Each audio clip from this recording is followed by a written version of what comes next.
Babang tampan atau pemilik nama asli Andika Mahesa baru saja memposting momen kelulusannya dari program pendidikan kesetaraan sekolah menengah atas SMA.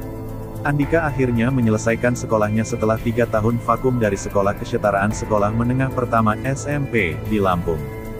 Di foto itu Andika tampak sedang berpose bersama seorang pengajar dari sekolahnya, sambil memegang ijazah. Penasaran? Sempat putus sekolah, Andika Mahesa tidak menikmati indahnya hari-hari di bangku sekolahan, seperti kebanyakan orang. Vokalis kangen band ini putus sekolah sejak SMP. Andika Mahesa mengakui bahwa saat masih anak-anak dirinya sangat nakal dan kerap bolos sekolah. Dalam podcast bersama Ruben Onsu, Andika Mahesa mengaku tidak melanjutkan sekolah sejak SMP.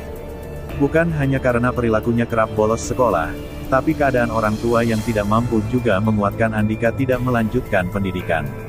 Penyanyi asal Lampung ini pun kini merasa bersalah dan ingin menyelesaikan jenjang pendidikan hingga kuliah. Lulus sekolah. Setelah sekian lama tidak menikmati indahnya pendidikan formal, Andika mengambil kelas kesetaraan untuk menyelesaikan jenjang SMP dan SMA.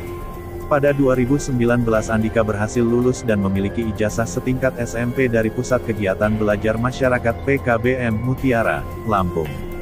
Hebatnya baru-baru ini dia juga berhasil menyelesaikan ujian setingkat SMA untuk mendapatkan ijazah.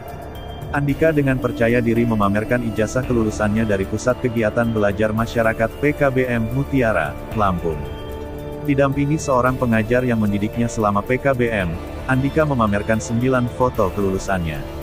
Di foto tersebut Andika mengenakan kaos putih, celana hitam, dan peci dengan motif khas Lampung. Ditemani seorang pengajar berkerudung motif kotak-kotak hitam putih, kemeja putih, dan celana hitam. Keduanya sangat kompak berpose tangan, sarang hayo, sambil menghadap ke kamera. Bahkan Andika tidak sungkan-sungkan menunjukkan ijazahnya, dengan foto yang telah dicap 3 jari miliknya. Walau babang tampan ini kerap mendapat cibiran, namun kali ini netizen salut dengan